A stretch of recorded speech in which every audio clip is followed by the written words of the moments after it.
Bienvenidos a todos, mi nombre es Gerardo Blasco, soy egresado acá de la universidad. La verdad que es un placer para nosotros el volver a vernos por lo menos presencialmente. Este es el 9º año del seminario continuo. Los últimos 2 años lo hicimos de manera virtual, si bien eso tenía ciertas ventajas también, ¿no? Aunque fue medio forzado, teníamos la intención realmente de poder vernos y compartir este espacio en donde, más allá de intentar llevarnos todos algún valor agregado, algún conocimiento más sobre la inocuidad y sobre la gestión de inocuidad, como lo hicimos en los 8 seminarios anteriores, también poder compartir, charlar, conocernos, vernos las caras, que no lo pudimos estar haciendo, ¿no? Este año yo soy socio gerente de Tasker Consultores, cumplimos también 20 años y nos pareció también que era muy oportuno. Y bueno, junto a la Universidad Nacional de Quilmes y al CEPIA pudimos organizarlo nuevamente. Le quiero agradecer a todo el personal del auditorio, al personal de todo lo que tiene que ver con el estudio de televisión. Va a quedar grabada el seminario de forma, en principio, íntegra, y después, como todos los anteriores que pudieron ser grabados, van a estar disponibles en la página de internet para los que no pudieron venir, o si alguno tiene un poco a veces un poco más arriesgado y quiere ver de vuelta alguna de las charlas, y espero que les gusten. También queremos agradecer a los sponsors que nos ayudaron para que podamos intentar brindarles, como siempre, si bien es un seminario gratuito, un desayuno. Vamos en lo que es el break de la mañana, a tener café y algunos productos ricos de los sponsors. Así que agradezco a Neogen y a Fargo, Bimbo, el acompañarnos y el poder colaborar para que le podamos brindar este servicio. Quiero comentar que la universidad, como los años anteriores, nombró, ¿no?, el Consejo Departamental de Interés Académico este seminario, lo cual para nosotros y para todos es también un orgullo. Y bueno, vamos a seguir intentando confiar en que año tras año podamos compartir este momento con charlas en lo que respecta a la gestión de inocuidad. En este año se dio también la casualidad que nos acompañan, además de mí, otros 2 egresados de la Universidad Nacional de Quilmes. Va a estar Federico y va a estar Mariela. Bueno, el programa igual lo tienen, pero más que nada le quería dar la bienvenida y le doy la palabra ahora para que comentes por el CEPIA. Dale. Hola. Bueno, gracias por la invitación, Gerardo. Gracias a Paula. Yo soy Claudio González, soy ingeniero agrónomo. Actualmente estoy presidiendo el CEPIA. Y bueno, nos invitaron a poder participar acá en el evento, que entiendo que ya hace muchos años que vienen realizando de manera virtual, como decía Gerardo. Contarles que en esta oportunidad el CEPIA tiene un egresado de esta casa de estudios, el ingeniero Renzo Gaudensi, que es el vicepresidente segundo del CEPIA.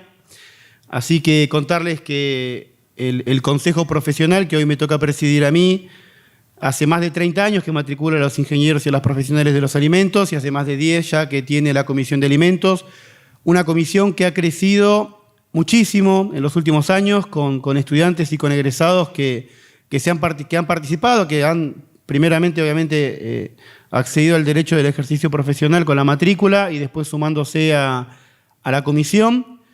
Decirles que para el Consejo hicimos el año pasado una evaluación de los ejes estratégicos que el CEPIA tiene que perseguir en el mediano plazo, y dentro de esos ejes estratégicos está la industria alimentaria y está la profesión de ustedes, que tiene que ser revalorizada y que tenemos que recuperar de alguna forma o potenciar, mejor dicho, la capacidad de trabajo de los profesionales de la industria alimentaria. Y ahí un poco es el trabajo que nos hemos tomado, ¿no? Trabajar sobre el sistema de la industria alimentaria y recuperar la capacidad de trabajo, potenciarla, con lo cual, además de estar muy contento y traer los saludos de la institución, les comento esto, ¿no? Que es importante la participación de ustedes en la matrícula, que puedan acceder a la matrícula para poder trabajar, y después que puedan también sumarse a la Comisión de Alimentos y poder delinear las estrategias que el Consejo debe perseguir también para proteger su profesión y sus incumbencias. Así que de mi parte, Gerardo, muchas gracias por invitarnos. Voy a presentar al primer disertante, Federico Luis Martínez Ayé. Como les decía, es ingeniero en alimentos, graduado acá en la Universidad Nacional de Quilmes hace un poco más de 10 años. Se desarrolla en la industria alimenticia hace 17 años, un poco más ya. Actualmente es responsable de calidad y desarrollo de la firma Parnor, fábrica dedicada a la fabricación de galletas, lo cual está atravesando un proceso de implementación y certificación de la norma FSC 22000, que sé que a muchos de ustedes les interesa también. Entonces, un poco la intención es escuchar sus experiencias. En ese puesto de responsable se desarrolla hace más de 8 años. Anteriormente trabajó como coordinador de calidad en Bolsapel, industria convertidora de envases flexibles, como auditor en Aramark, servicio de catering industrial, y sus comienzos fueron en Calza y en Danica como analista de calidad, ambas industrias aceiteras. Mi nombre es Federico Martínez Allé, yo soy ingeniero en alimentos, graduado de la Universidad de Quilmes, trabajo como responsable de calidad y desarrollo de la firma Parnor. Precisamente estamos atravesando un proceso de lo que es implementación y certificación de la FSC 22000. Un poco la idea y el enfoque cuando Gerardo me convocó a esta charla, a este seminario, es contar más que nada lo que es la experiencia práctica, ¿no? Que a veces pasa que hay a veces un gap entre los conceptos teóricos que a veces uno ve o que entiende y comprende, y después lo que es la bajada a la realidad de industria, ¿no? Porque surgen un montón a veces de limitantes de tipo económico, real, viable, viabilidad y demás, ¿no? Así que un poco el foco en el cual voy a hacer en la presentación es en algunas de las acciones que hemos tomado y medidas de mitigación de cara a lo que es el plan de Food Defense, uno de los requerimientos para poder obtener la certificación precisamente de la FSC 22000. A modo genérico, la idea es hacer un pequeño contexto, ¿no?, de lo que es el concepto de Food Defense y a qué está asociado. Principalmente son todas las acciones que nosotros podemos tomar para evitar potenciales actos de sabotaje, de vandalismo, de adulteración, hechos de forma intencional, ya sea por parte de personal propio de la empresa, personal externo, contratistas, alguna persona que se puede infiltrar. Entonces, la idea es explicarles un poco a nivel práctico cómo fue que, teniendo en cuenta los preceptos generales que están detallados, ¿no?, en diferentes tipos de disertaciones que se brindaron al respecto, para llevarlo a la práctica, al menos en la empresa en la que yo estoy trabajando. ¿Cuáles pueden ser estos efectos negativos que genere lo que puede comprometer, digamos, directamente lo que es Food Defense? Bueno, desde problemas concretos de inocuidad, ¿no?, que es en lo que justamente se focaliza la 22000, hasta algunos requisitos o requerimientos propios del sistema de gestión de inocuidad. Cuando se refiere a impacto de negocio y marca, tiene que ver con la imagen de la empresa, porque no todo acto de sabotaje o de vandalismo podría estar necesariamente vinculado a lo que es inocuidad, pero sí podría ir en detrimento de la calidad de nuestros productos y de la imagen de la empresa.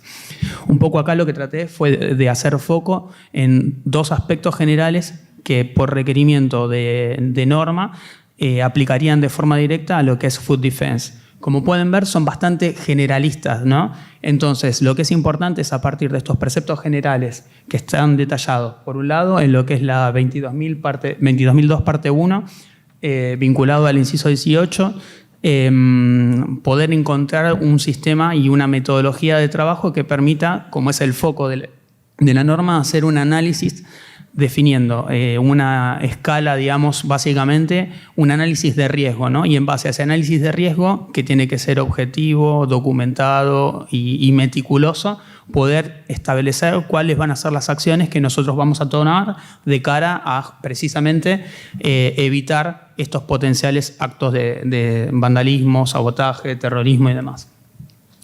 Adicionalmente a lo que es la 22002 parte 1, hay algunos requisitos adicionales complementarios a estos que ahí están detallados, que tienen que ver con la parte de tanto de lo que es definiciones como lo que son evaluación de amenazas y el plan. La norma, de forma genérica, establece el requisito de lo que es justamente establecer un plan. Ahora, ¿cómo lo llevamos a cabo nosotros? Corre por orden y cuenta, digamos, de la forma de implementación y del análisis elegido. En particular, nosotros lo que hicimos fue, en primer lugar, definir y establecer un equipo de Food Defense. Por la estructura de la empresa, si bien somos una empresa grande, digamos, esto lo estamos implementando en particular en una de las plantas, a donde trabajan alrededor de 100 personas, lo que es la parte, digamos, de mandos medios, de equipo de inocuidad y demás, está en un proceso de aprendizaje, de adaptación, de formación y demás. Y lo que tratamos fue de unificar diferentes aspectos a tener en cuenta, no solamente en Food Defense, sino en otras cuestiones, en lo que es el equipo de inocuidad. Este equipo de inocuidad nosotros lo formamos de forma multidisciplinaria con diferentes responsables de las áreas que nosotros consideramos que son críticas, digamos, para justamente poder garantizar la inocuidad de los productos que elaboramos, y a su vez hicimos partícipe a algunas personas que por su experiencia, por diferentes aportes que pudieran llegar a hacer, decidimos incorporarlos. Ese equipo de inocuidad de forma transversal participa y realiza también todo lo que son las tareas vinculadas al equipo HACCP y en particular al equipo de Food Defense. Adicionalmente a eso, tuvimos que establecer lo que son los contactos de emergencia. Primero hay que definir quiénes son los encargados de definir las acciones a realizar, el plan en particular, después a quiénes habría que contactar y cómo deberíamos proceder en caso de algún tipo de hallazgo. Una vez establecido el equipo y los contactos de emergencia, empezamos a relevar información. Porque antes de establecer un plan, lo primero que hay que hacer es saber cómo estamos parados, ¿no? Básicamente. Entonces empezamos a hacer una recopilación de históricos, de incidentes previos, del estado general de la planta, de la infraestructura, del personal y una serie de cuestiones básicas como para entender a dónde estamos parados. Habiendo identificado justamente a dónde estamos parados, establecimos un plan de trabajo y efectuamos un análisis de cara a estos requerimientos. En particular, lo que empezamos a trabajar son en acciones de mitigación. Lo primero y fundamental es capacitar al personal. El concepto de iniciativa FIRST, que la tomamos de la FDA, justamente lo que hace es entrenar al personal para que estén acostumbrados a que ante algún tipo de anomalía sean los primeros en dar aviso. Básicamente la primera barrera de contención siempre es el personal, porque son los que están en el día a día. Por más que tengamos cámaras en la planta, haya un sistema de videovigilancia, el primero que detecta algo extraño es la gente que está ahí en el día a día.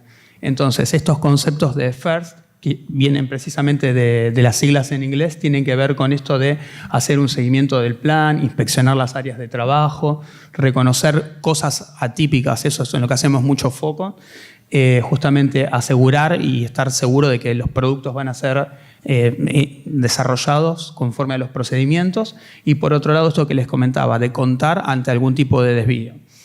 Adicionalmente a lo que son estas medidas de mitigación vinculadas al personal, se establecieron una serie de medidas vinculadas a lo que es el sitio en sí.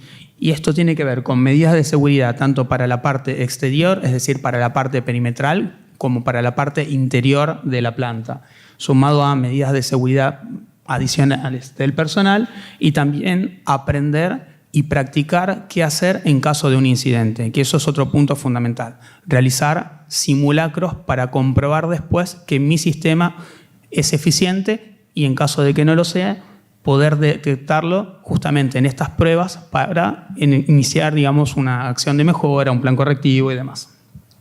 Acá la idea de estas filminas, digamos que son unas 5 aproximadamente, no es que puedan ver en detalle, sino la idea era detallar de forma general cada uno de los puntos que nosotros contemplamos al momento de tener en cuenta las acciones básicas de sitio, ¿no?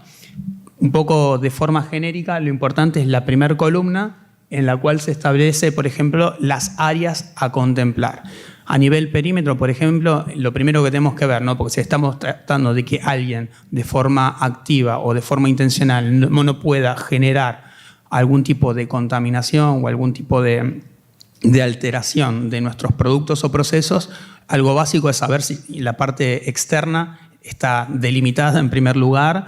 En nuestro caso contamos en la planta en particular de las que les estoy mencionando, cuenta con un cerco perimetral, tenemos un puesto de vigilancia que trabaja todos los días, los 7 días de la semana, Tenemos 2 vigilantes que lo que establecen son rondas de monitoreo, tanto de la parte perimetral como dentro de la planta. De hecho, para que se hagan una idea, hasta hay unos dispositivos que son como de control para verificar que estos, personal de seguridad, estos vigilantes, realicen las rondas de inspección y de verificación precisamente con la frecuencia establecida. Queda un registro de eso.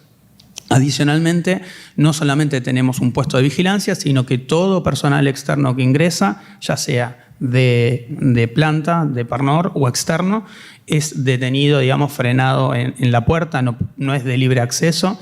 En el caso de personal de planta, obviamente ingresa con un sistema de fichada con una huella digital, y en el caso de personal externo, para que se le autorice el ingreso a planta, tiene que haber una autorización, una notificación interna del responsable del sector que convoca a esa persona para que el agente de vigilancia permita el acceso. Más allá de eso, también hay un registro en el cual se deja sentado todo el personal que ingresa. En definitiva, son acciones bastante básicas, pero que tienen que ver que no cualquier persona puede ingresar al predio. Sumado a esto, como les decía, tenemos cámaras tanto en la parte perimetral como también en la parte interna. Esto es importante, si bien la cámara está filmando todo el tiempo, a veces se utiliza de forma para diferentes usos, ¿no? Pero a modo, de autopsia, por así decirlo, a posteriori para chequear algún tema. No vinculado a Food Defense, porque la verdad que por suerte no hemos tenido incidentes, pero a veces por algún tema de algún accidente de trabajo del personal o algún tema puntual y específico. Sumado a estas cuestiones, tampoco puede ingresar cualquier vehículo a planta. Para poder ingresar tiene que presentar cierto tipo de documentación. Otra cosa que es fundamental también para poder controlar bien es que haya buena iluminación, tanto en la parte de afuera como en la parte de adentro. Eso también permite que en estas rondas y mismo en las filmaciones de las cámaras y demás se pueda visualizar bien, así que es algo bastante básico, pero resulta de utilidad.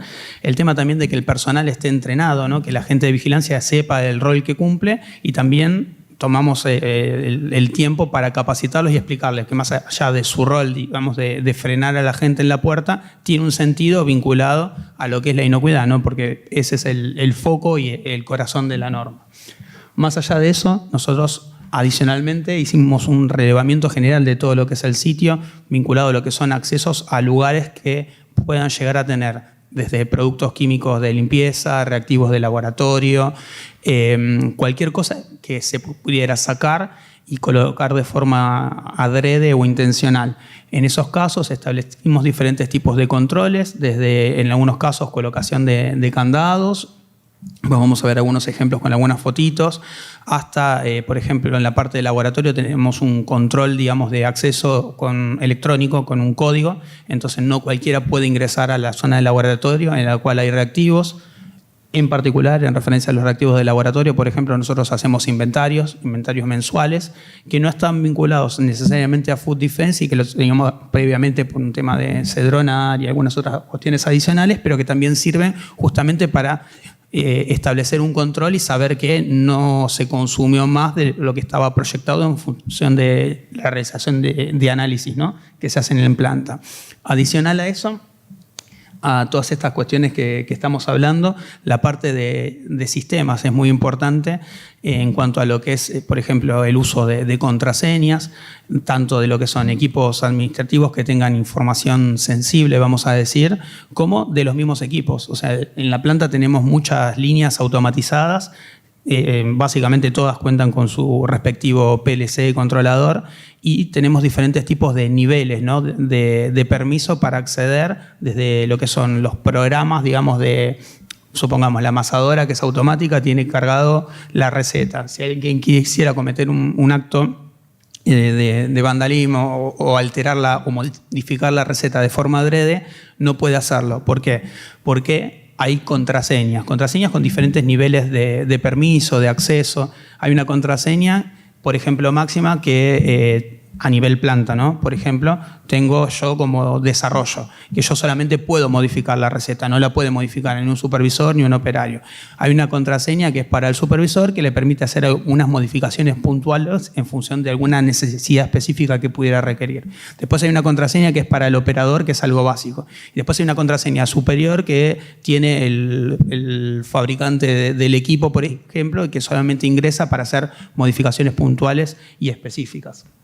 Pero bueno, toda la parte de control, la parte de acceso a equipos, a contraseñas, el tema también de antivirus para evitar, por ejemplo, que alguien externo a la organización de forma adrede y remota acceda a cierta información documental es fundamental. Adicionalmente a eso, una parte clave es el tema de los proveedores, en particular vinculado a lo que es Food Defense. Nosotros, dentro del contacto que establecemos y del análisis que hacemos de todos los proveedores, entregamos anualmente una declaración jurada, que es una carta de garantía, en la que se incluyen diferentes puntos.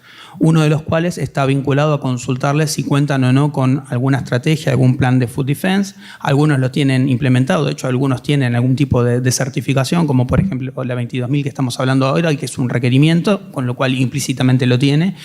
Otros no lo tienen.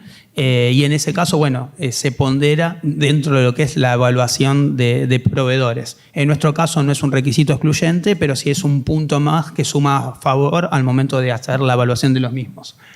Adicionalmente a eso, todo lo que ingresa a planta, no solamente el personal, ¿no? Sino en caso de lo que son materias primas, tiene que cumplir ciertos requerimientos, por ejemplo, en cuanto a lo que es precintado. Esto es fundamental para evitar que, más allá de la garantía que nos brindan los proveedores en función de estas auditorías que podemos hacer nosotros, de esta evaluación que hablamos antes, alguien de forma intencional en el transporte no genere ningún tipo de alteración, ¿no? de la materia prima en cuestión. Así que eso también es importante. Adicionalmente a eso, el tema de cajas que puedan llegar a planta, envíos en particular de moldes, de reparaciones de equipos y demás, todo tiene que estar documentado y tiene que provenir de algún lugar que la planta haya pedido, ¿no? En cuestión. Adicionalmente a eso, el tema de lo que es la parte del control de agua es fundamental. Ahí también después vamos a ver algunos casos puntuales y algunas acciones que hemos tomado, porque es un foco en algunos casos, como era el nuestro antes de todo este análisis que hemos efectuado, de fácil a veces acceso y de fácil contaminación por la implicancia que puede llegar a tener. En Parnor, concretamente, nosotros el agua la usamos tanto para lo que es la elaboración de producto, para hacer el amasijo como componente justamente como ingrediente de producto, y a su vez también para todo lo que es servicios de personal y demás. Pero después de este temita lo vamos a ver de forma particular. El tema es contemplar no solamente la parte de lo que es tanto la captación, en este caso, del agua, sino también todo lo que son los procesos, la distribución interna y demás. Adicionalmente a eso, el tema del análisis que se hizo de lo que es el manejo de personal externo dentro de planta. Hay muchas zonas que hemos colocado y hemos capacitado al personal respecto a lo que es acceso restringido a gente que no pertenezca al sector en cuestión, y en particular después vamos a charlar sobre algunos ejemplos de cómo comprobar esto, ¿no? De que se cumpla, de que solamente pueda entrar gente autorizada al sector, y de qué hacer en caso, o cómo explicarle a la gente que debe proceder en caso de que alguien que no es del sector ingrese.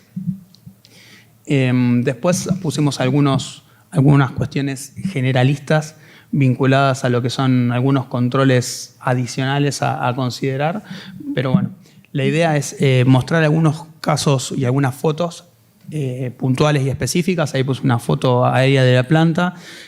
No se puede, capaz que no se llega a ver bien, pero hay un cerco perimetral que está bien delimitado. Les comentaba que teníamos las alarmas. Tenemos alarma solo para lo que es la parte interna de producción. Tenemos el puesto de vigilancia. El tema de las alarmas y las salidas de emergencia es algo muy importante y está todo integrado, no solamente a Food Defense, ¿no? La planta cuenta con unas 15 salidas de emergencia aproximadamente, las cuales están conectadas directamente con el sistema de alarma del establecimiento. Por un lado, para evitar que gente ingrese de forma maliciosa, digamos, ingrese o mejor dicho salga sin que sea detectada, pero adicionalmente también para hacer un control del mismo personal, ¿no? Porque justamente una cosa fundamental es establecer bien los flujos de circulación de personal de zona cruda a zona, o sea, evitar flujo de personal de zona cruda a zona cocida. Y bueno, justamente a veces hay algunas salidas de emergencia que si fueran utilizadas de forma no correcta podrían llegar a comprometer lo que es inocuidad mismo, porque esta salida de emergencia obviamente no tienen un filtro sanitario digamos, subsecuente o aledaño, ¿no? Así que bueno, todas estas cuestiones de lo que es el perímetro, la vigilancia, que esté cerrado, que las puertas de emergencia tengan algún dispositivo de alarma, está bueno y lo tenemos. Bueno, el tema de lo que es la entrada principal, esto que comentaba de que se frena todo el personal precisamente que ingresa. El tema de lo que son servicios de agua, es una cosa que implementamos de cara a esta norma, que fue justamente el cerramiento de los tanques de agua. Anteriormente no teníamos un cerramiento en particular. Eso generó, digamos, el análisis, la detección del punto de debilidad y establecimos como una jaula, digamos, con candado. Una cosa fundamental también del tema de los candados y las llaves que evitan que ciertas personas no puedan ingresar a algunos lugares, como por ejemplo la tercera foto, que es una foto de la sala de aguas y de la planta de ósmosis. Ponemos una planta de ósmosis en planta. Precisamente es que esté controlado quiénes son no solamente las personas que puedan tener acceso a los lugares, sino que haya un control efectivo de llaves. Porque a veces pasa eso, de que está con un candado, pero podría pasar que cualquier persona pueda acceder al candado, o uno dice que está cerrado con llave y uno va y prueba y chequea y efectivamente no está cerrado con llave o esa llave está a simple disposición de cualquiera. Parte de esto del Food Defense es contemplar justamente no solamente la acción, sino chequear que eso sea eficiente y efectivo. Esto es lo que les comentaba antes, que tenemos un sistema de código electrónico para acceder a algunos sectores de la empresa. Precisamente lo que hablábamos antes de la copia de llaves, es importante saber cuántas copias hay y en qué sectores están disponibles, ¿no? Y después probar en particular precisamente eso, ¿no? Si la llave, por ejemplo, la que estábamos viendo antes, la tiene en este caso vigilancia, el jefe de planta y el jefe de mantenimiento, si va un operario y pide esa llave, bueno, probar qué pasaría si justamente se fuerza, ¿no? El sistema, se hace ese simulacro, ¿no? Acá a grandes rasgos lo que hice fue describir lo que es el proceso productivo de elaboración de galletas en la planta, más que nada porque después dentro de lo que es el análisis se desprende no solamente lo que es la parte de análisis de riesgos y de mitigación de sitio, sino la parte específica del proceso productivo en cuestión. Y ahí lo que se hace es desglosar por cada una de las etapas de proceso productivo cuáles son los puntos de vulnerabilidad, que ahí un poco vamos a ver, ¿no? ¿Cómo evaluamos nosotros las amenazas? Por un lado, definimos lo que es la accesibilidad, que es justamente esto, la facilidad de llegar al lugar en cuestión, ¿no? Para generar este acto de sabotaje y vandalismo. Por otro lado, evaluamos lo que es la vulnerabilidad, que está vinculado a cuán fácil es lograr este objetivo. En función de eso se define una probabilidad. Esa probabilidad nosotros lo que hicimos fue establecerla con diferente puntaje. Y eso lo cruzamos, lo mechamos con lo que es el impacto que tiene que ver precisamente con eso, que es el riesgo que eso generaría en caso de que se concretara, ¿no? Ahora les voy a mostrar y básicamente lo que hicimos fue una matriz que, como les decía antes, es parte del concepto, del corazón de parte de este análisis que estamos efectuando a diferentes niveles, en este caso para lo que es Food Defense, pero tómenlo de forma general para todo lo que es 22.000 y conceptos de aplicación, ¿no? Definir, establecer, digamos, formas de cuantificar de forma objetiva, puntuar, armar matrices y definir zonas de criticidad, de vulnerabilidad, de zonas de exposición y demás. Yendo concretamente a nuestro caso.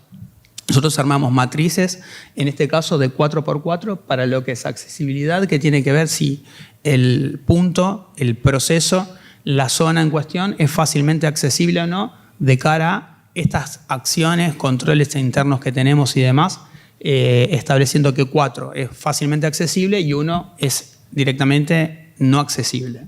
Lo mismo con la vulnerabilidad. Es fácil de vulnerar, digamos, el sistema, el proceso en ese punto en particular. Bueno, de 1 a 4.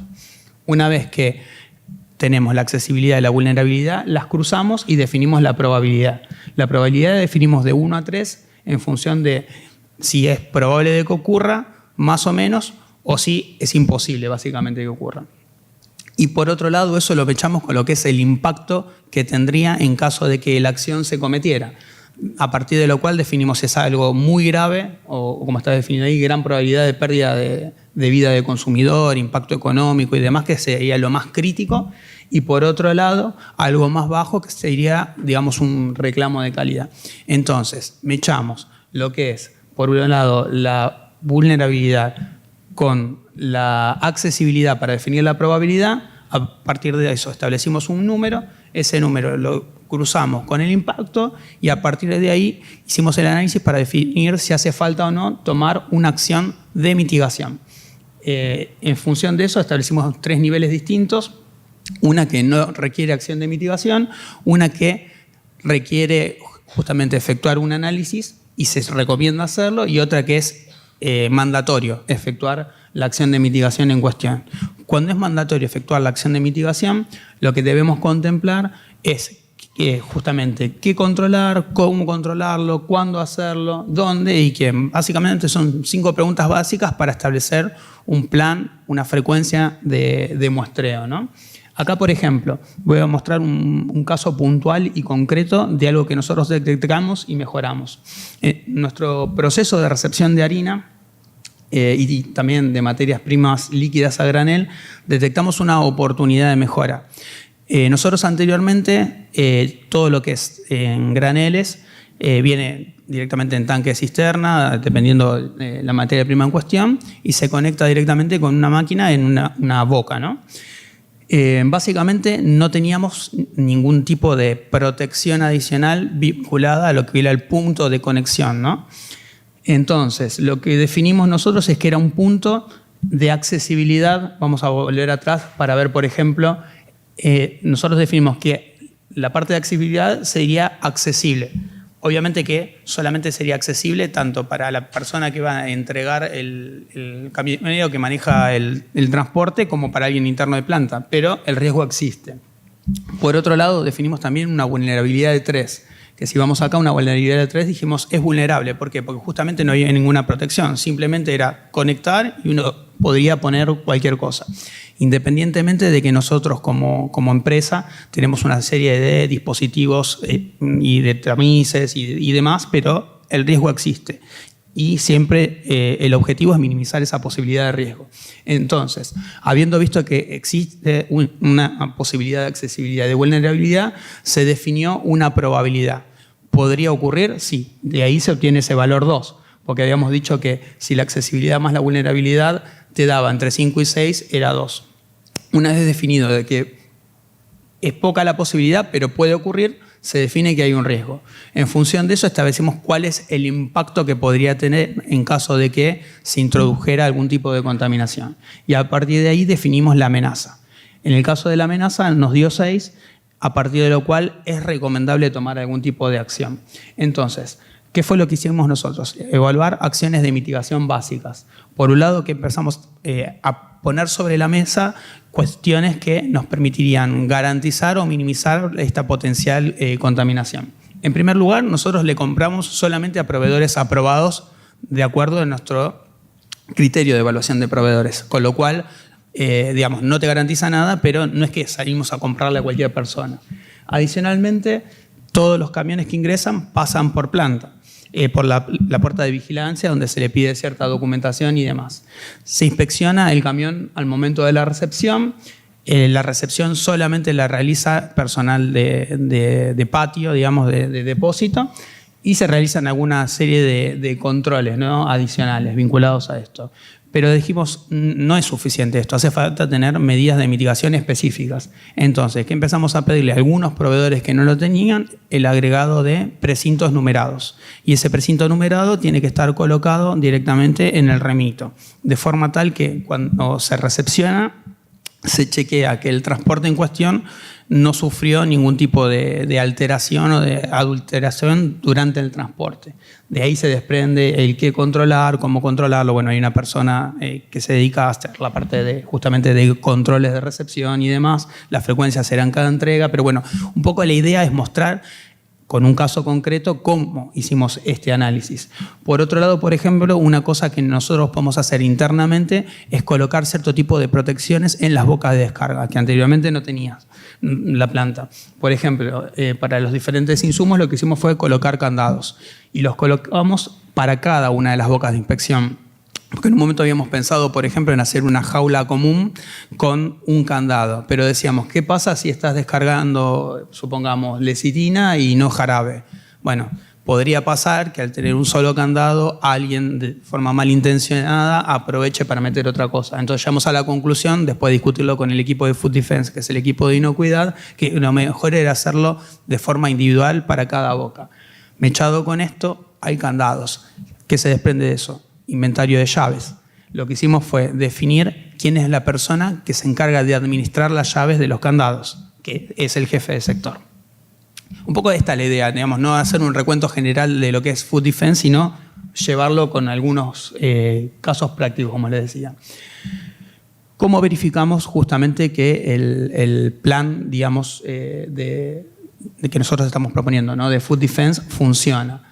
Bueno, auditamos por un lado los resultados, ¿no? Vemos en función de tanto de lo que son reclamos de consumidores, tanto por medio de las inspecciones de PPR que hacemos, también por medio de las auditorías internas y auditorías de clientes que recibimos con frecuencia, si tenemos casos confirmados. Obviamente que podría pasar que no tenemos casos confirmados porque no nos enteramos y ahí uno se empieza a replantear y empieza a trabajar en esto de mejora continua, justamente, ¿no? Otra cosa que es fundamental es establecer y definir una frecuencia de revisión del programa. En nuestro caso la definimos de forma anual o cuando surja algún evento que nos genere replantearlo o alguna modificación estructural significativa, tanto de planta como de personal. Otra cosa que hicimos fue incluir este punto, todo lo vinculado a Food Defense, dentro de lo que es el programa de revisión por la dirección, que es una instancia crítica, fundamental y obligatoria a realizar por requerimiento de norma este hecho, ¿no?, de la revisión por la dirección. Pero para nosotros, por el peso y por la importancia que tiene Food Defense, sí o sí debe ser contemplado dentro de los puntos que se revisan. Y bueno, este último punto que está bueno, que es el tema de la realización de ensayos y simulacros. Antes de pasar a ese último puntito, quería comentarles, por ejemplo, otras acciones que hemos tomado de cara a lo que son otras etapas específicas del proceso, como bien les decía, ¿no? Recuerden que primero teníamos la parte de análisis más generalista, ¿no?, de lo que es condiciones de perímetro, de estructura y demás, y después de que uno hace la visión macro, va directamente a lo que es el foco de los procesos propios de justamente la fábrica, ¿no? Así como detectamos esa oportunidad de mejora en lo que es la parte de recepción de harinas, otra parte a donde existe la posibilidad y nos ameritó un trabajito en particular, por ejemplo, es en la parte de envasado. Más que nada porque es en la parte donde hay bastante personal y demás. Y bueno, en base a algunas experiencias y demás que hemos compartido con otros colegas del sector, por ejemplo, decidimos incluir dentro de lo que es la caja de producto terminado, una banda en la parte superior, digamos, que permita garantizar que cuando se abre, por ejemplo, la caja, se retira la cinta, se remueve parte de la tinta en cuestión y entonces uno podría llegar a ver si alguien desde lo que fue la salida de la fábrica o dentro de la misma fábrica hasta que llega el consumidor, abrió la caja y le puso algo adentro.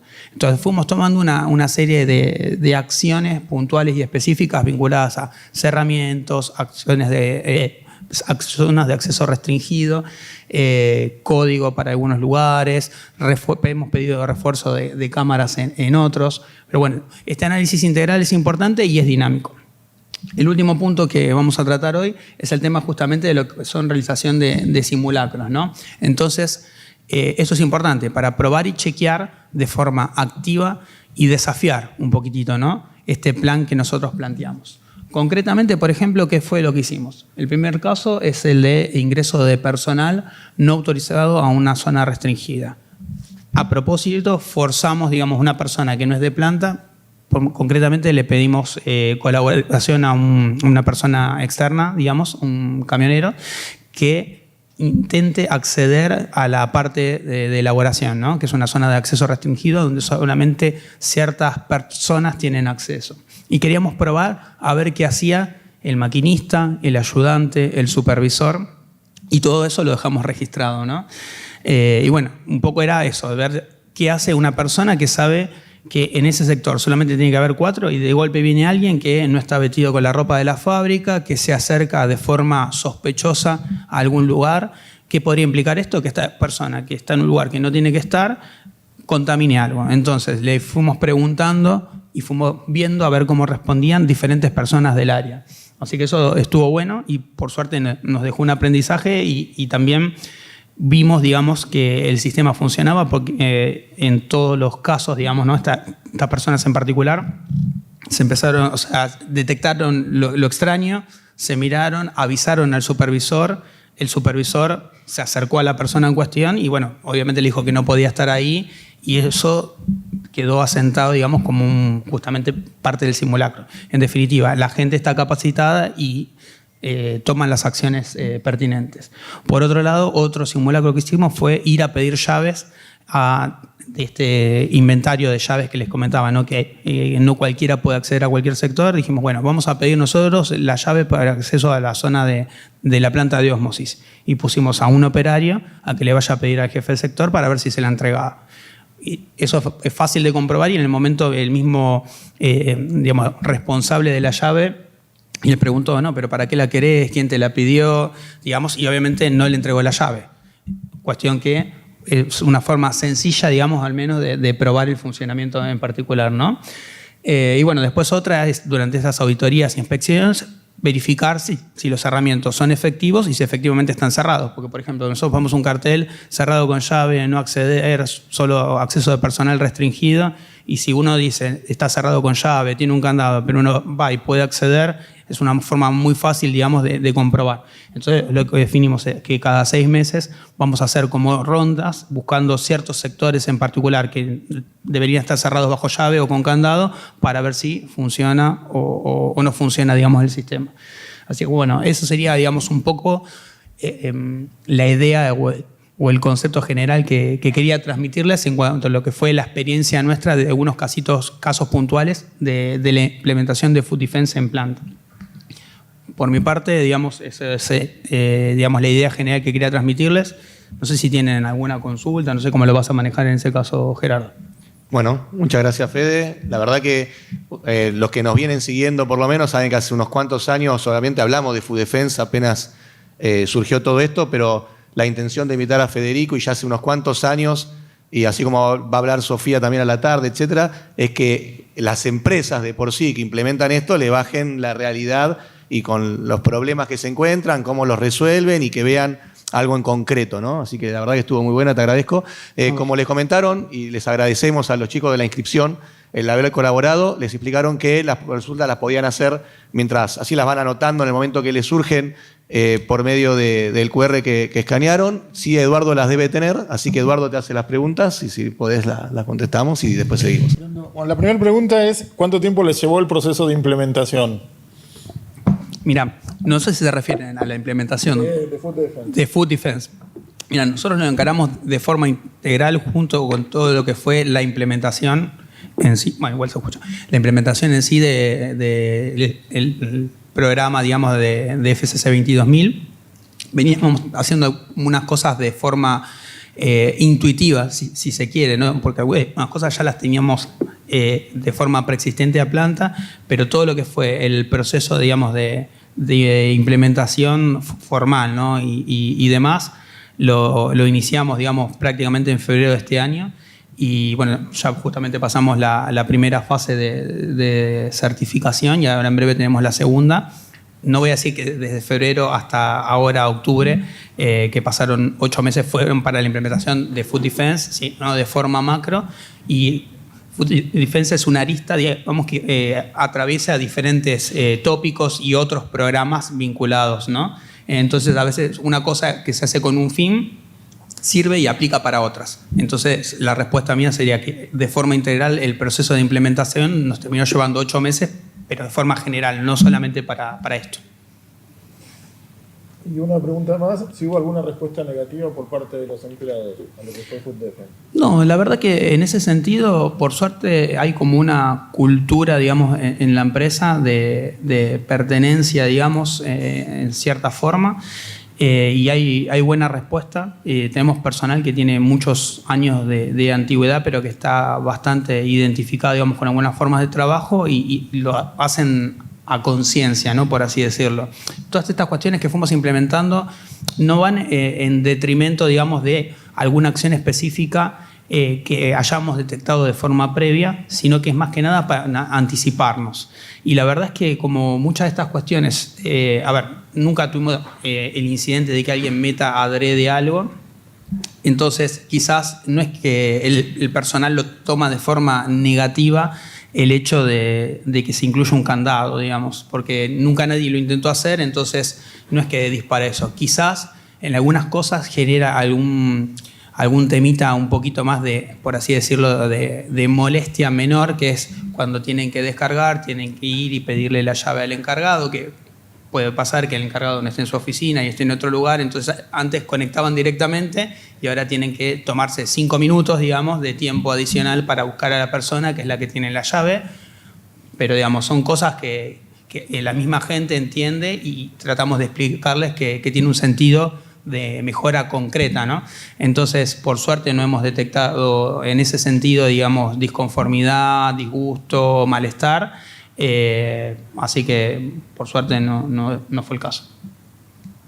Ok. Bueno, muchas gracias, Fede. Dale, bárbaro. Gracias por la invitación.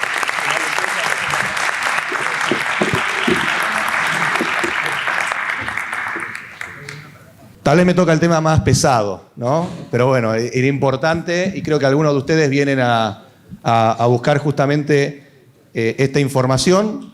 Tenemos una nueva versión de la norma BRC y esa es un poco la idea. Obviamente, para ver cambio por cambio específicamente necesitaríamos 4 u 8 horas y un conocimiento previo de este estándar, ¿no? No es el objetivo de mi charla, que tenemos media hora o un poquito más. Un poco la intención era, para los que conocen BRC, que se lleven un panorama general de lo que se viene, y para los que no conocen BRC, que tampoco se duerman estos 30 minutos. Entonces, un poco les voy a tratar también de encarar, no solo presentarles igual la norma, sino esos detalles de cambio, cómo vale la pena como ingenieros o profesionales de la industria de alimentos y obviamente interesados en la parte de inocuidad, cómo este estándar, que quizá no lo conocen, tiene ciertas singularidades que valen la pena conocer, sobre todo, ¿no? Porque realmente es la norma más específica y detallada en lo que respecta a un sistema de gestión de calidad e inocuidad en la industria de alimentos. Entonces, a ver si... Ahí está. Bueno, yo me presento un poco nada más, ya me conocen. En principio soy auditor líder de BRC para 2 certificadoras. Audité en varios países este estándar y otros desde hace 20 años aproximadamente, 14, 15 años auditando, y hace 20 años que estamos con Eduardo en Tasker Consultores en lo que tiene que ver con asesoría. Bueno, esta norma es reciente, ¿no?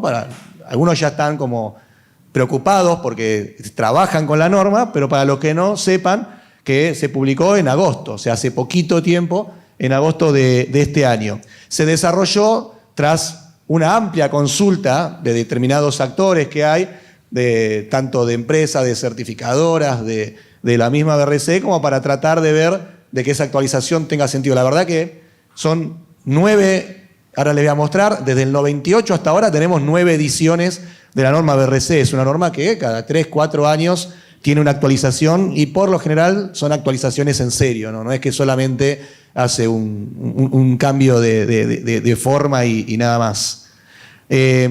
Para los que no la conocen, no hay grandes cambios con respecto a lo que tiene que ver con el esquema en sí, ¿no? Cuando uno agarra y se imprima o tenga a nivel digital, que actualmente se puede descargar gratis y está en español, la 9ª edición de la norma, tiene una estructura similar a lo que ya conocen de la versión 8, obviamente novedades de la 9ª edición, como antes había novedades de la 8ª edición, y el alcance y los conceptos fundamentales, los beneficios, etcétera, de la norma, ¿no? La parte 1, que no tiene mucho más que eso. Esto para que vean tanto los que no conocen como que los que conocen, que tampoco hay cambio en lo que respecta a los capítulos de requisitos, o sea, lo que tenemos que cumplir para poder certificar. No hay cambios ni en la numeración ni en el título de cada uno. Esta norma tiene 9 requisitos, en donde el primero tiene que ver con todo lo que refiere a la responsabilidad de la dirección, el segundo es el HACCP, que ya hablamos varias veces, probablemente todos conozcan. El capítulo 3 trata todo lo que respecta al sistema de gestión de calidad e inocuidad. Ahí se implican temas como control de documentos, como auditoría interna, compras, de trazabilidad, retiro del producto del mercado, acciones correctivas, no conformidades, producto no conforme, entre otras cosas, están en ese capítulo.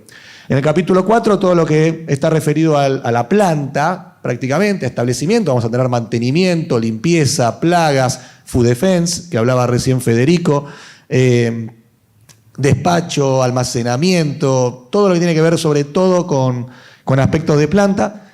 Capítulo 5, control de productos, alérgenos, desarrollo y control de calidad. 6, control de procesos, calibración, gestión en sí de parámetros operativos, control de peso de producto y lo que se suele llamar como etiquetado correcto. Y el capítulo 7, personal. Esos son capítulos que aplican a toda empresa que quiera certificar la norma BRC.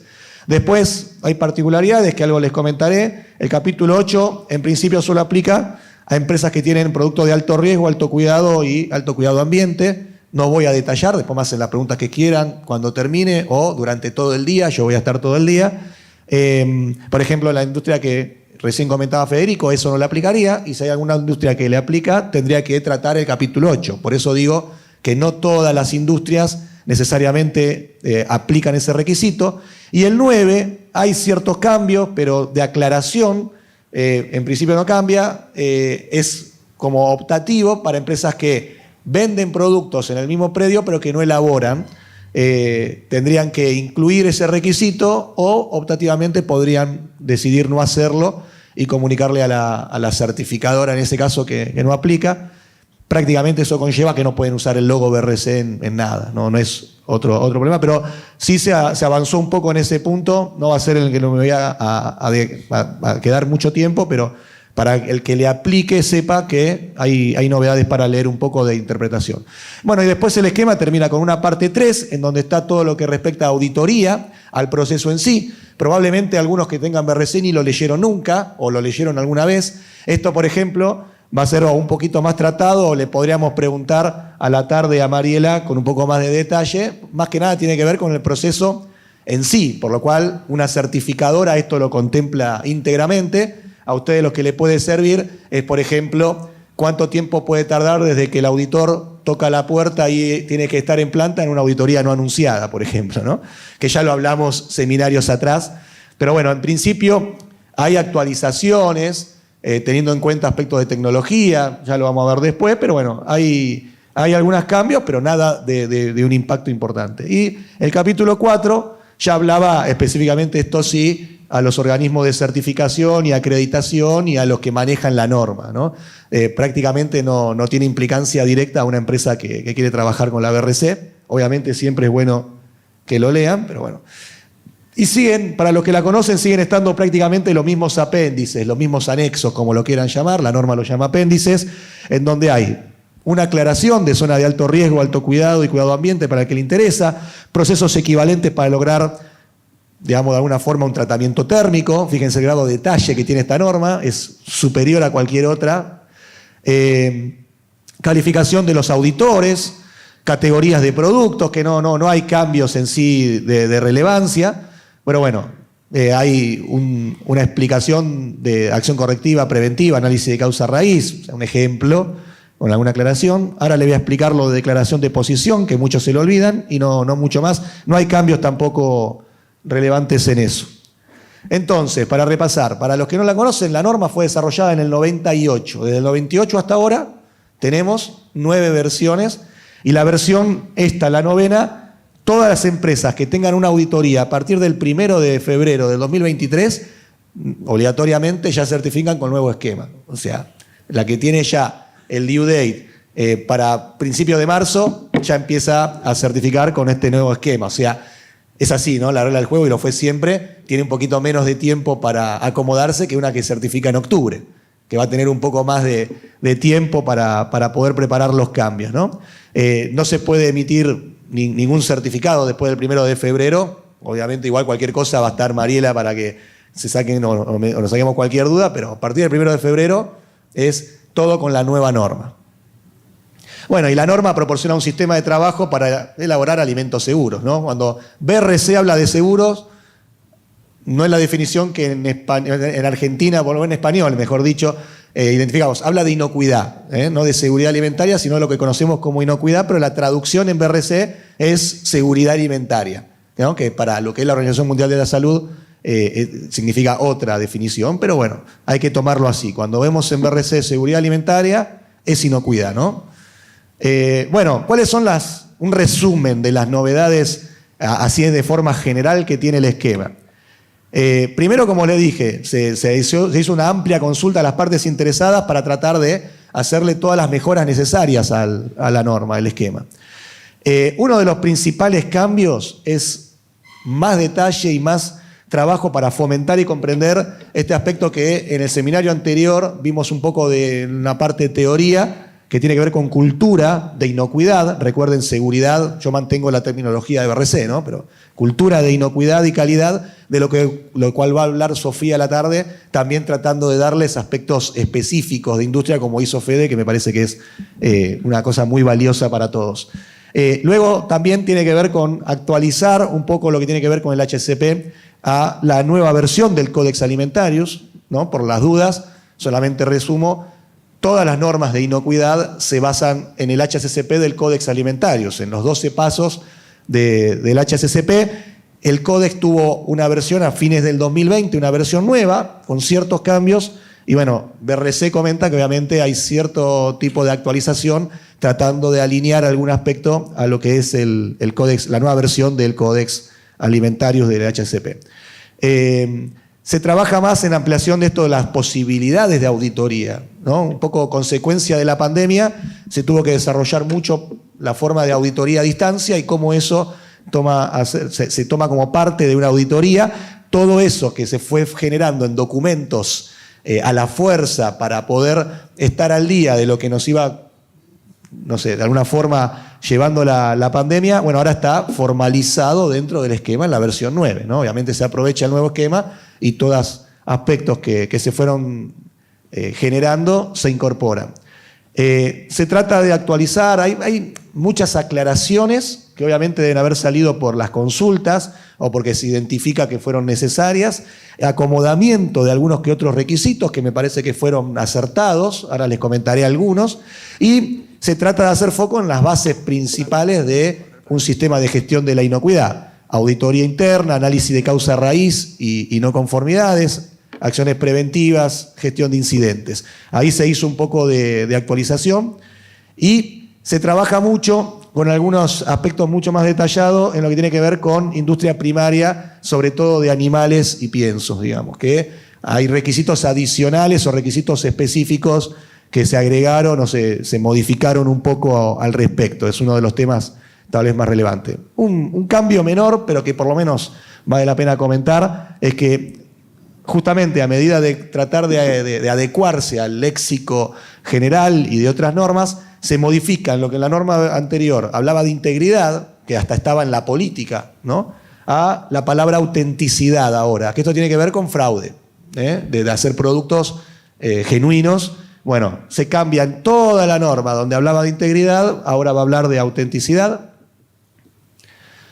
Como les dije, hay un cambio muy importante en cultura. Probablemente, yo les digo, si confían en mí, es la norma actualmente que tiene el requisito como más claro y más amplio en lo que tiene que ver con cultura. Con esto, ¿qué les quiero decir? Ya les dije que la norma la pueden descargar gratis, que está en español. Aquel que no trabaja con esta norma, pero trabaja con FCC 22000, que también tiene que cumplir con cultura, aunque no tiene requisito formal directo, o quiere trabajar con esto, que no trabaje con ninguna norma, es una buena guía de poder ir a ver por lo menos lo que requiere este estándar, y hubo entonces una revisión muy importante del requisito 112. Después, como les dije, actualización al códex, esto para que vean, la última versión es del 2020, de fines del 2020, no hace mucho.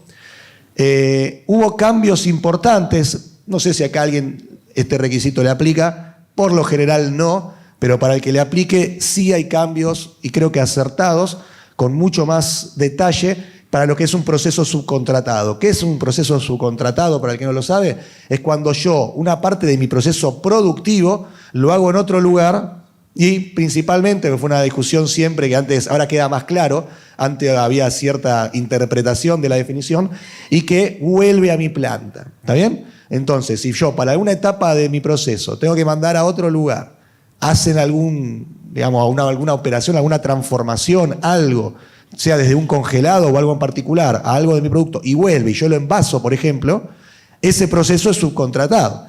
¿Por qué se le da mucha relevancia? Y porque prácticamente no importa que lo haga en otro lugar, es responsabilidad concreta y tiene que cumplir con todo lo que pide el estándar de la empresa que está certificando. No es porque salió, bueno, vemos cómo entra y ya está. Bueno, ese requisito sí tuvo cambios importantes. Para el que le aplique, sepa que va a tener que leerlo con mucho cuidado.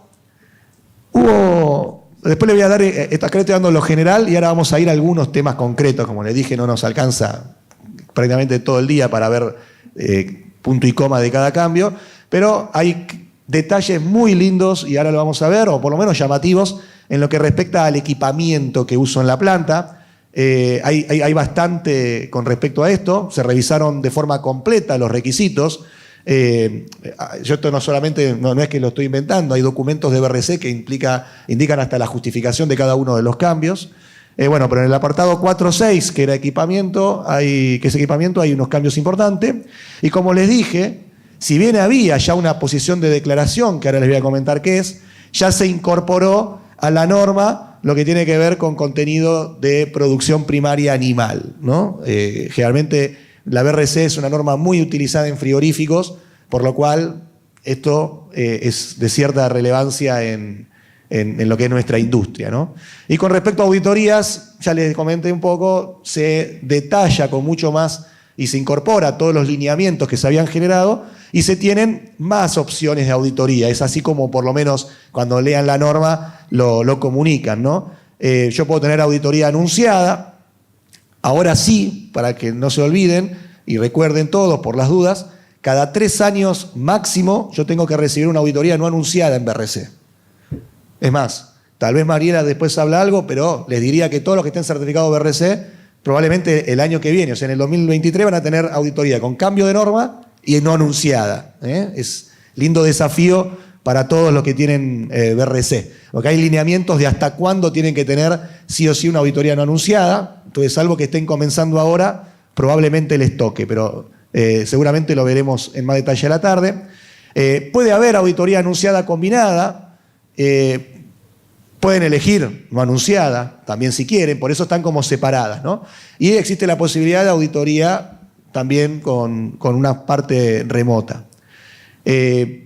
Los principios de la norma no cambian, esto como les digo, es para que sepan los que la conocen que esto no cambia, y los que no la conocen sepan que los 4 pilares, los principios en los que se basa este esquema es compromiso de la dirección, compromiso de la gerencia, en el HACCP, como cualquier sistema de gestión de inocuidad tiene que hacerlo.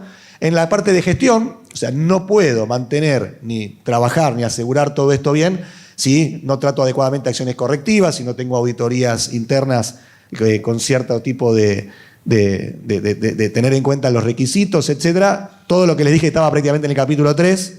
Sistema de gestión es uno de los pilares, y los prerequisitos, como ya sabemos. Ni siquiera el HACCP lo podríamos tener de una forma concreta adecuada si no tenemos unos buenos prerequisitos, ¿no? Buenas prácticas, control de alérgenos, food defense, mantenimiento, plagas, etc.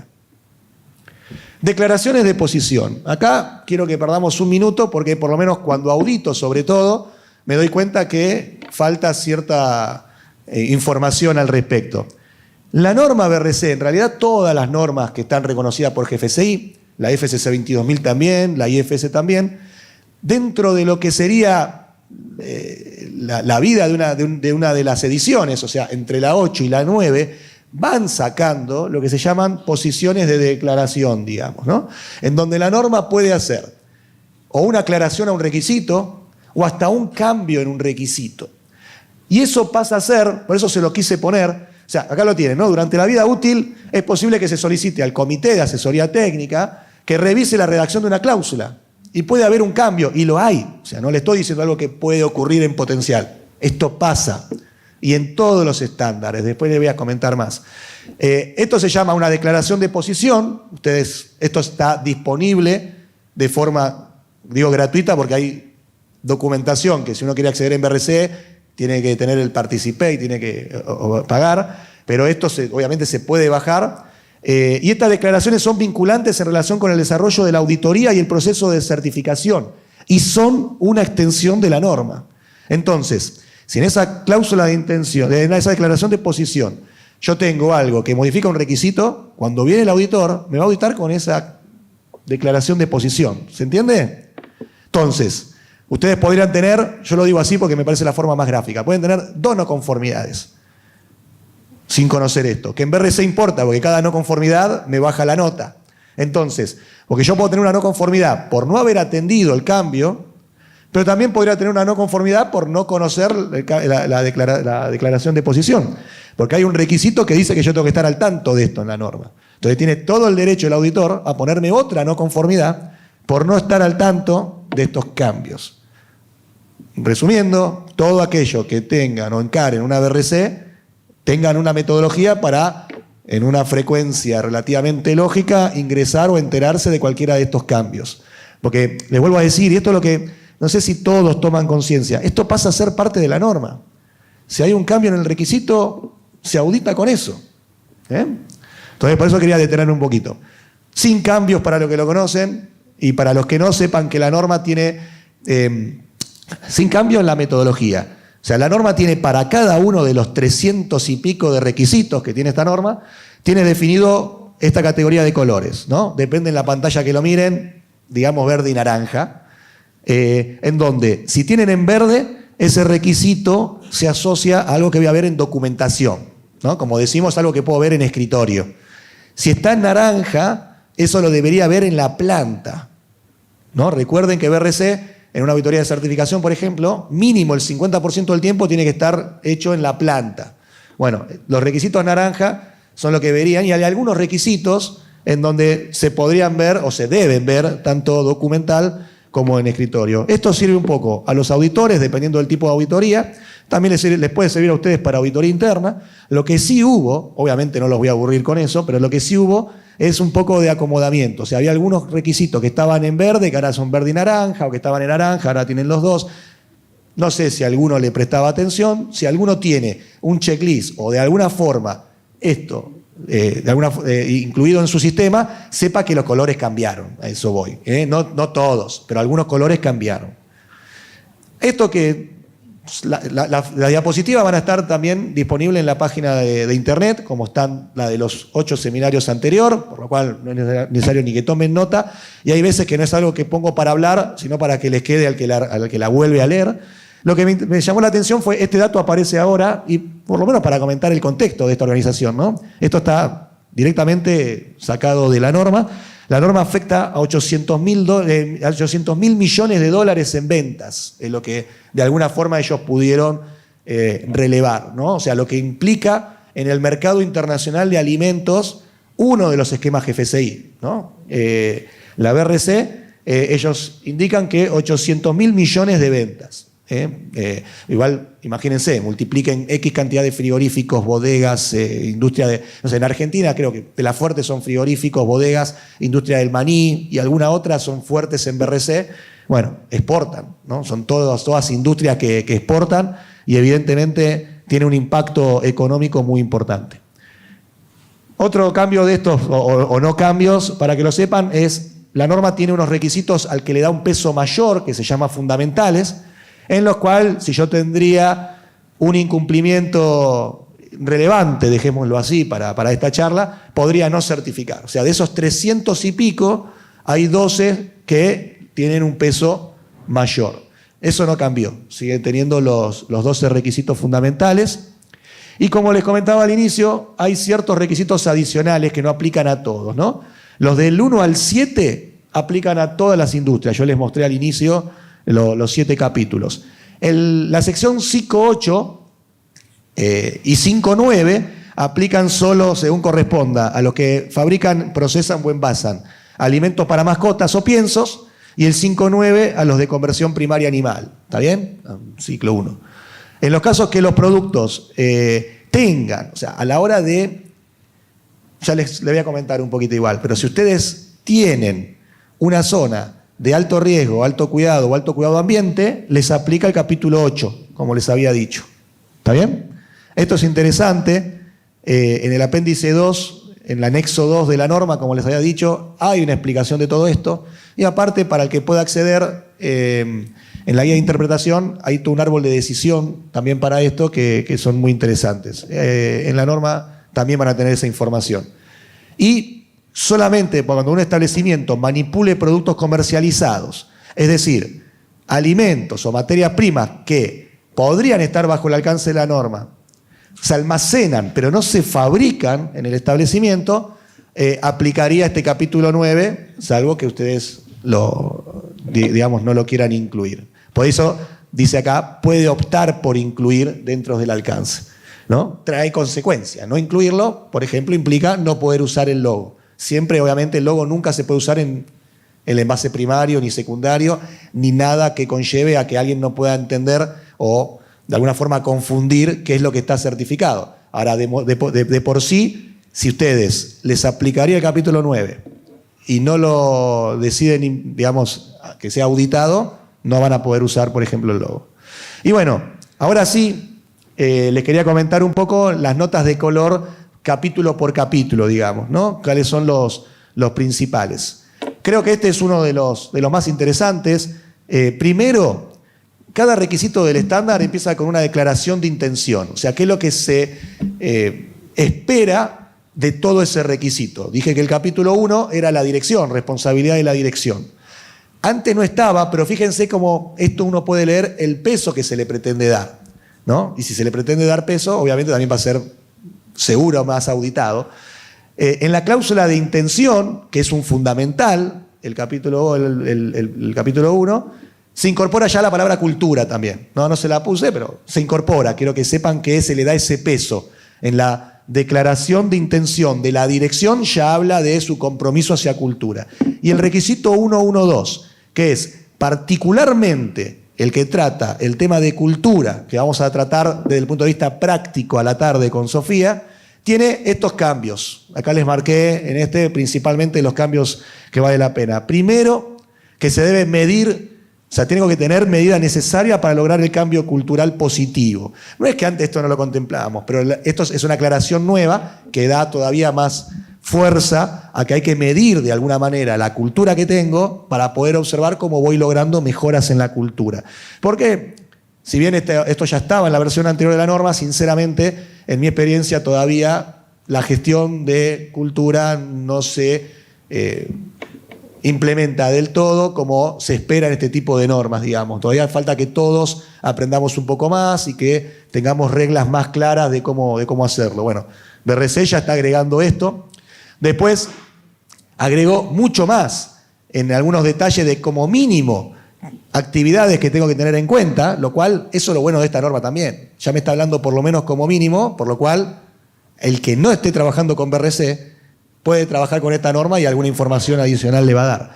Habla de comunicación clara y honesta sobre la inocuidad, capacitación, comentarios de los empleados, o sea, tengo que tener cómo trato los comentarios de los empleados, cómo los tengo en cuenta, comportamientos necesarios para mantener y mejorar los procesos de inocuidad y mediciones del rendimiento sobre actividades relacionadas a la fraude, digamos, autenticidad, legalidad y calidad.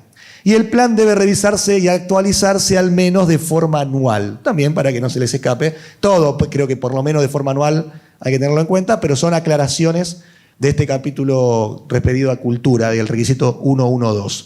Bueno, y fíjense, no les puse todos los requisitos así, le dejé 2 para que vean el código de colores, ¿no? Este requisito uno lo ve tanto documental como lo ve tanto en la planta, por medio de entrevistas, por medio de ver comunicaciones y un montón de cosas que puede verificar en la planta, ¿no? Para los que no la conocen, estos son los códigos de colores. Y después, algo que se agrega es al requisito 1111, también para los que no la conocen, que tengan esta nota de color de hasta dónde llega la BRC. La BRC decía que el gerente de producción o la máxima figura de operaciones del establecimiento que está siendo certificado esté presente en la reunión de inicio y de cierre de la auditoría, ¿no? Saben que las auditorías, sobre todo estas formales, tienen una reunión de inicio y una reunión de cierre. Tenía que estar, es el único esquema que lo deja así de claro, obviamente para demostrar su compromiso y un montón de otras cosas, pero ahora agrega, se lo marqué acá, esta parte, que un miembro del equipo de la gerencia senior, no dice de la producción o operaciones, deberá estar disponible durante la auditoría para analizar la implementación efectiva del plan de cultura de seguridad de los alimentos. Fíjense la relevancia que le están dando a cultura, que va a aparecer en muchos lugares que antes no estaba, y está este requisito nuevo para que presten atención y para que les comuniquen a la gerencia senior que cuando les toque ahora la auditoría, este requisito también les aplica. Ese es un detalle nuevo de la norma. Y después otros aspectos de lo que tiene que ver con la gerencia. Yo no tengo el reloj. Cuando así lo requiera la normativa, este requisito ya estaba. Esto sería, por ejemplo, nuestro RNE o nuestro número de establecimiento SENASA. Antes estaba dentro del capítulo 4.2, que era Food Defense, de lo que habló Federico. No tenía mucho que ver, ahora se agregó o sea, este es el mismo requisito que pasa. Para darles un ejemplo, hay muchos de estos, pero bueno, antes era el 424 y ahora pasa al 1114, nada más, para que sepan que hubo esas reconversiones. Y hay 2 nuevos requisitos a lo que era la parte 1.2 del capítulo 1, interesantes. Dice que bueno, el personal debe estar al tanto de informar cualquier riesgo o prueba relacionada con el producto, envase, que no se ajuste a la especificación a un gerente designado para resolver el problema de acción inmediata. No creo que agregue nada, o sea, no hay algo sustancialmente técnico para que desarrollemos, pero le está dando un peso. Evidentemente fue necesario decir, bueno, cuando algo no cumpla, ¿a quién avisás? Tiene que estar claro. ¿Cómo podría auditar yo esto? Viendo, che, si esto realmente no es así, ¿a quién le avisás? ¿Cómo haces? Probar los canales, ver las acciones. Pero bueno, es un requisito nuevo. Y otro requisito nuevo es, en caso de que el establecimiento ya estaba también en otro lado, pero ahora lo formalizó y en este apartado, de que si usted no sé, una planta no tiene el conocimiento adecuado entre sus empleados para asegurar la calidad, la legalidad, la autenticidad, o sea que no haya fraude, y la inocuidad, puede contratar servicios externos. Ese ya estaba el requisito. De alguna forma se aclara más y se pone dentro del capítulo 1. HACCP, capítulo 2. No hay cambios relevantes. La verdad que no vale la pena detenernos mucho más allá de que se actualizó algunos aspectos con respecto al códex. Sí me pareció la pena marcarles esto. Sí creo que ahora aclara mucho más. Antes había que leer la guía de interpretación o había ciertas discusiones, a que cuando un prerequisito controle un peligro, pero que no sea un PCC, como yo lo llamo, eso tiene que estar validado. O sea, algunos lo conocen como PC, algunos lo conocen de otra manera, podría ser similar al PPR operativo de FCC 22000. Ahora, este requisito se aclaró mucho más, ¿está bien? Y deja en claro que si yo tengo una limpieza que me está controlando un peligro de alérgeno o un peligro microbiológico específicamente, tiene que estar validada. Estaba, pero la interpretación de todos no era tan clara. Yo creo que es acertado el cambio en el sentido de que justamente con estas discusiones públicas de parte interesada deben haber dicho, vale la pena aclararlo, y así se hizo, digamos. Está muy bien. Y acá le recalqué, este es el título del capítulo, creo que hace mucho más foco, y ya lo pone en el título, en lo que respecta a la validación del HACCP. No es nuevo, siempre esto se vio, es fundamental revisarlo y implementarlo en un HACCP, pero ahora se le da mucho más peso en el desarrollo del requisito y hasta en el título, en lo que tiene que ver con verificación, en lo que respecta a la validación. Creo que se va a hacer más foco, digamos. Bueno, capítulo 3. Yo les comenté que capítulo 3 era gestión. Documentos, auditoría, compras, producto no conforme, acciones correctivas, trazabilidad, retiro, incidentes, entre algunos otros. Bueno, hay pequeños cambios en auditoría. Lo que me parece, no sé si ustedes leen todo lo mismo, se hace más hincapié o se aclara más algo que también siempre fue un tema medio de discusión, que es cuando hacemos las inspecciones de sitio, esas que hacemos cada una semana, todos los días, una vez por mes, no la auditoría en sí, ¿no? La auditoría interna está entre el 341 y 343. Lo que es la inspección de sitio, de fábrica, ¿no?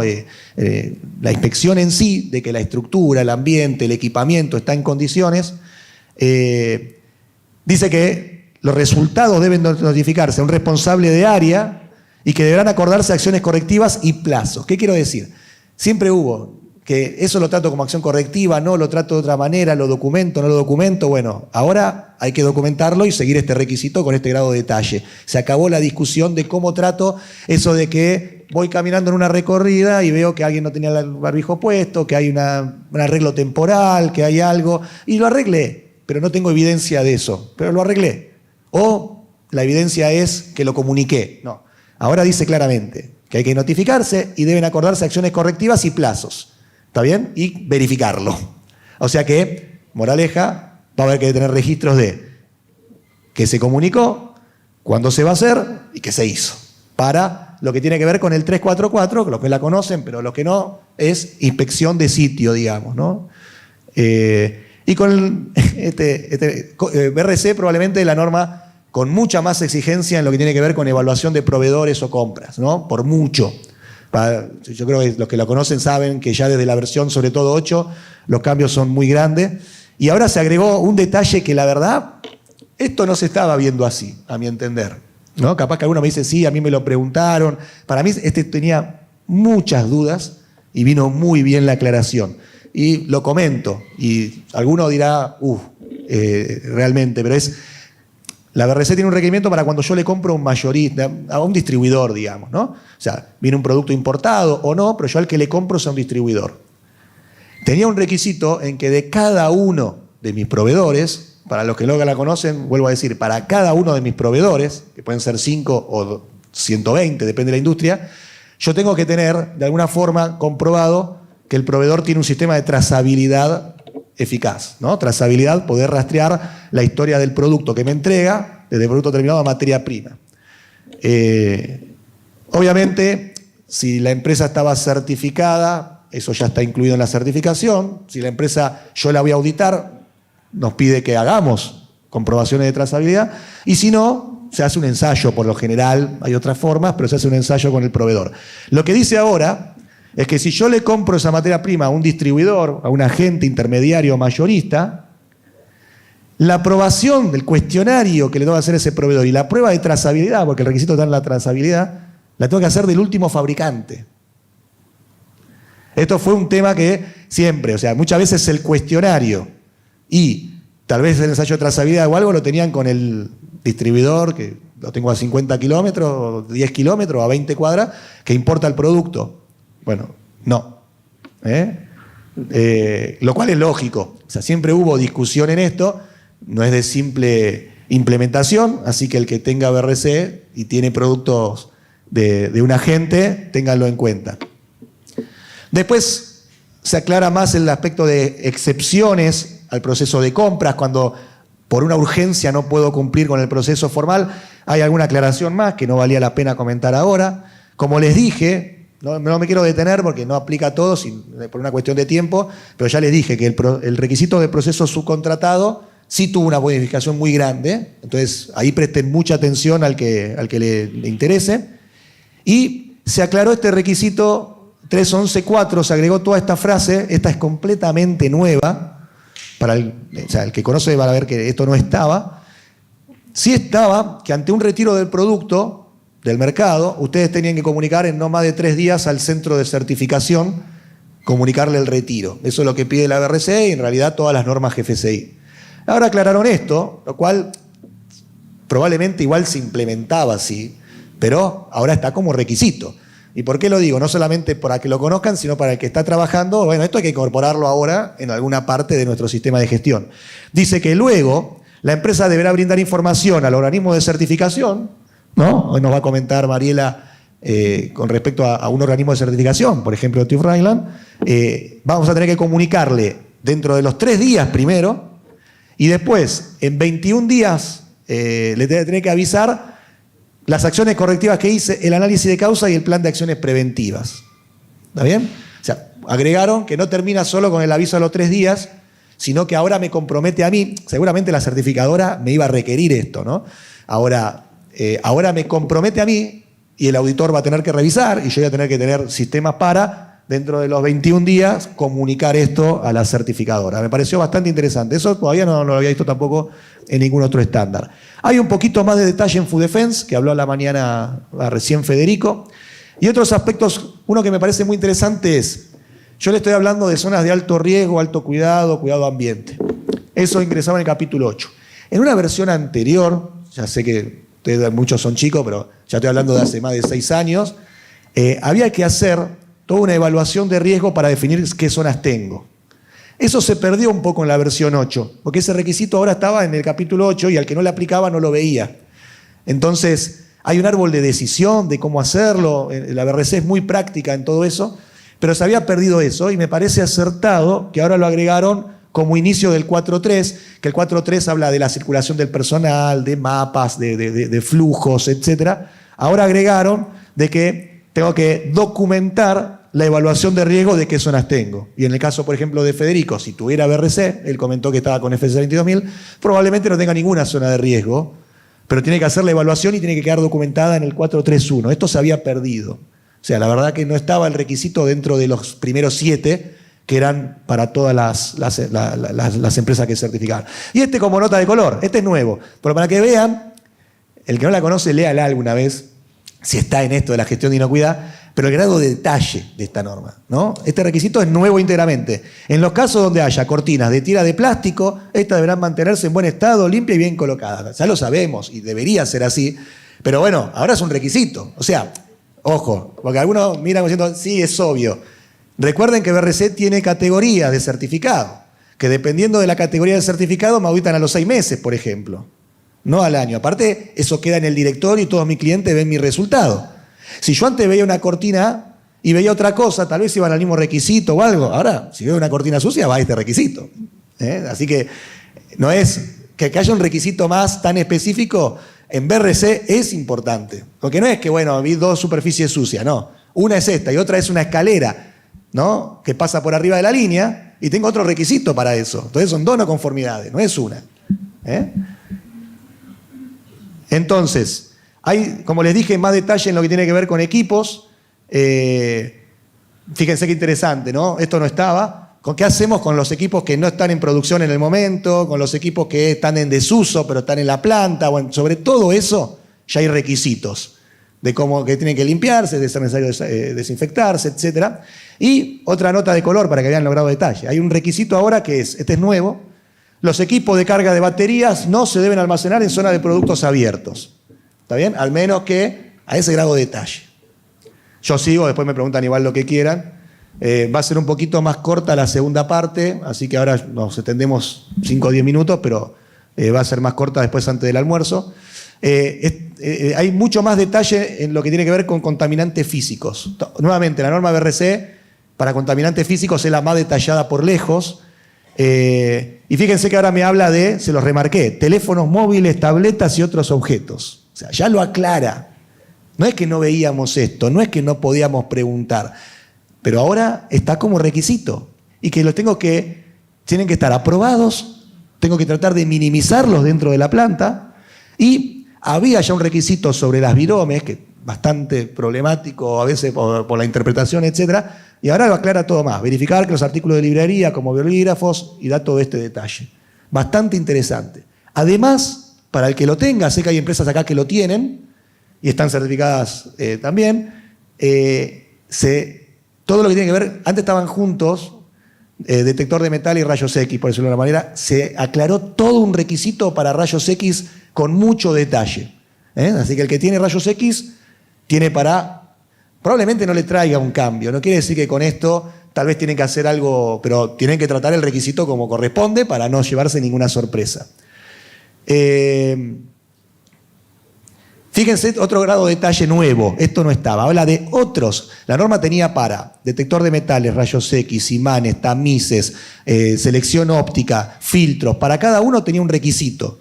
Ahora tiene otros equipos que habla de separación gravitatoria, lecho fluido o aspiradores, a ese grado de detalle. Este requisito también es nuevo. Y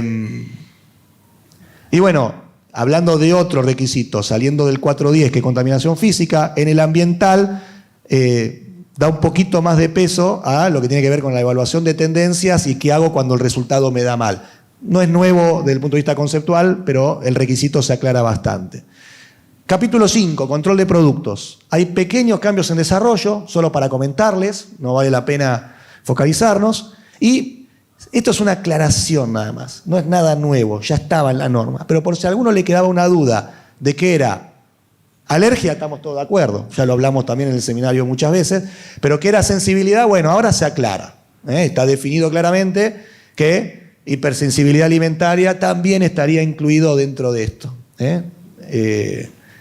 Con respecto a fraude, solo para que sepan, uno de los pocos cambios es que dice que el equipo y las personas que estén a cargo tienen que conocer de fraude. O sea, en el equipo tengo que tener gente que sepa de qué fraude se pueden cometer y de las materias primas, etc.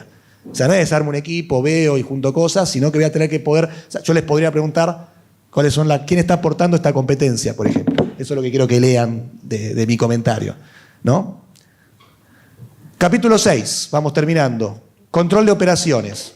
Yo les dije que acá tenemos control operativo, hablábamos de galletitas, tiempos de amasado, temperaturas, pH, temperaturas de horneo, aspectos de fermentación o lo que fuera.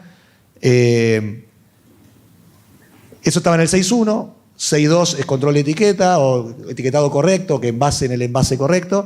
6.3 es control de peso, unidad de volumen. 6.4 calibración. En el 6.1.7 está uno de los aspectos que les quería comentar nada más, es que cuando un establecimiento manipule productos, o sea, esto lo vimos siempre, tiene una relación con el capítulo 9, pero ahora está como requisito. Cuando yo tengo un producto que yo no elaboro en la planta, pero lo tengo en el depósito porque viene de otra planta, porque lo distribuyo, aprovecho mi cadena de frío, entonces compro otros productos que los distribuyo, pero los almaceno en mi planta, también podría tener almacenada materia prima de otra planta de un grupo, por ejemplo, ¿no? ¿Me siguen? O sea, hay un montón de situaciones en las que yo puedo almacenar cosas que no uso y que no están dentro del alcance de la auditoría. Esto lo vimos siempre, pero ahora hay un requisito, 6.1.7, en el que me dice, bueno, ¿cómo te aseguras que eso no es un aspecto de posible contaminación o problema de autenticidad, de algún error o de lo que fuera? Es un requisito completamente nuevo del 6.1.7, de los pocos que valen la pena. En el capítulo 7, que era personas, ahí tenemos capacitación, vestuarios, capacitación, vestimenta, la parte de salud y la parte de higiene personal. No hay cambios significativos, no veo, por lo menos de mi punto de vista, cambios muy importantes. Y solo para el que lo tenga en cuenta, hay ciertos cambios en lo que tiene que ver con el capítulo 8 de zona de riesgo. Me pareció interesante estos dos, de cómo tengo que trasladar artículos, equipamiento o lo que fuera de un lugar al otro, porque claro, esa zona es donde yo elaboro un producto que microbiológicamente es susceptible de contaminarse o de tener proliferación microbiana, y que si utilizan SIP, ¿está bien? El equipo tiene que estar separado de la zona de alto riesgo o debe diseñarse y controlarle para que no presente ningún riesgo. O sea, son dos aclaraciones que se hicieron nuevas, es lo único destacable del capítulo 8 para el que lo tenga. Y bueno, y para finalizar, entonces, para resumir, la norma se publicó en agosto de 2022, la pueden descargar gratis de internet, está en español, y a partir del 1 de febrero del 2023 ya todas las empresas tienen que certificar con este nuevo esquema. ¿Está bien? Bueno, muchas gracias. Eso es todo. Gracias. Bueno, contesto medianamente rápido. Igual después me preguntan lo que quieren también. Se puede migrar de cualquier esquema a cualquier esquema. No hay ningún problema. Eso pueden pasar de BRC a FCC 22000. Conocí algunas empresas y pueden pasar de FCC 22000 a BRC. La verdad, si está teniendo mucho más auge, no lo sé. Ahora, los números en Argentina indica que el porcentaje que antes había de certificados FCC 22000, que es la norma más certificada GFCI en Argentina, con respecto a BRC se va achicando. Cosa que yo no hubiera pensado que era así.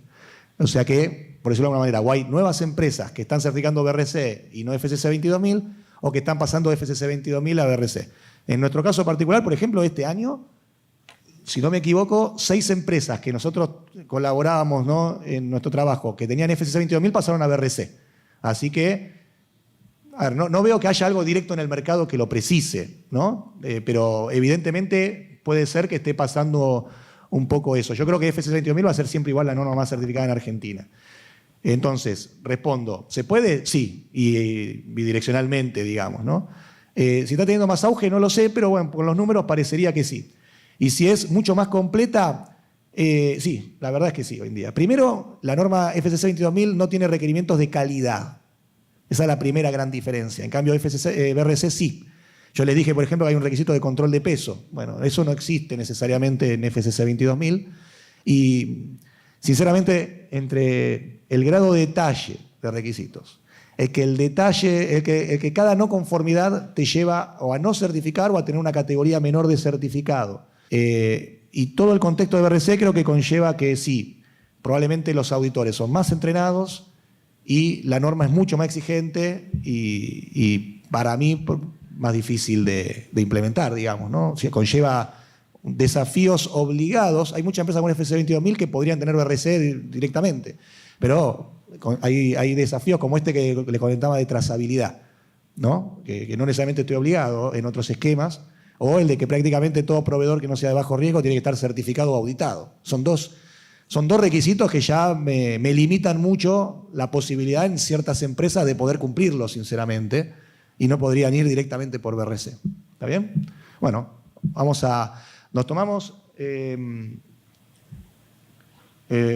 media hora. Hay un café ahora en planta baja. Media hora, comenzamos de nuevo.